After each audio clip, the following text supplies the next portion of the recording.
यार बिहार का चुनाव मुझे भी समझ में नहीं आता है यार। बिहार के लोग मुद्दा उठाते हैं, 9वीं फेल, चौथी फेल, जिसका कोई डिग्री ना हो वो तो आराम से जीत जाता है। जिनके पास शिक्षा का भंडार है, जो बिहार के बच्चों का, नौजवानों का भविष्य संवार सकते हैं, उनकी हार हो जाती है, वो भी बुरी तरह।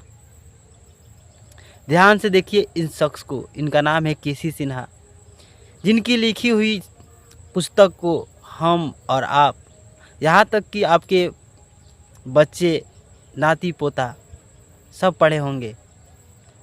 लेकिन इन महाशख्स को बिहार की जनता ने नकार दिया।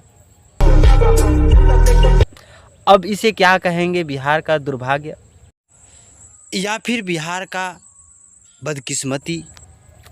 और पता नहीं कैसे लोग कहते हैं कि भारत विश्व गुरु बनने वाला है। और विश्व गुरु बनने का मार्गदर्शक कौन है यार? ये देश के नमूने, जिन्हें 2 लाइन अच्छे से बोलने नहीं आता है। देखिए अब खान सर क्या बोल रहे हैं। आप इसरो के वैज्ञानिक को लाइए, बिहार में चुनाव ना हरा दिया तो कहिएगा मुखिया के चुनाव में हरा देगा उसे। जिस राज्य में धोनी चाटने वाला गाना ट्रेंडिंग में जाता होगा, नीचता की हद है। वो गाना गा रहा है, ये नीचता नहीं है। नीचता ये है कि यहाँ हम 12 करोड़ लोग उस गाने को ट्रेंडिंग में बना के उसको ट्रेंडिंग में पहुंचा देते। सच बोले खान सर, अगर बिहार के चुनाव में इसरो के साइंटिस्ट को भी खड़ा कर दिया जाए तो वो भी हार जाएंगे, वो भी बुरी तरह से। क्योंकि बिहार के लोगों की शिक्षा जो है वो बहुत ऊंच स्तर पे है। वे अपने आगे किसी को कुछ मानते ही नहीं है यार। भाई साहब, मैं किसी पार्टी का सदस्य या फिर समर्थक नहीं हूँ। मैं भारत का एक आम नागरिक हूँ और मैं लोकतंत्र देश भारत का लोकतंत्र नागरिक हूँ, आज़ाद भारत का आज़ाद नागरिक हूँ। मुझे अपना हक मांगने और जीतने का पूरा अधिकार है। लेकिन क्या अधिकार ये कहता है कि ये सब चीज़ें सुनकर अपना जो महत्वपूर्ण वोट है वो वोट इन लोगों को दे दे।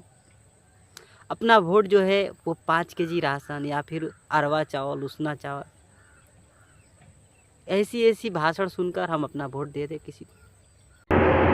पहले यहां राशन में अरवा चावल मिला करता था।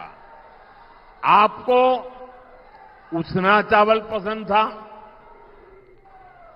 आपकी बात मेरे कानों तक पहुंची और मोदी जब आपकी बात सुनता है ना तो सो नहीं जाता है, तुरंत जग जाता है और उसना चावल देना शुरू कर दिया। ध्यान दो भाइयों, आपका काम तो 5 केजी राशन में चल जाएगा, लेकिन आपके आने वाले पीढ़ी, आपके आने वाले बच्चे का भविष्य नहीं।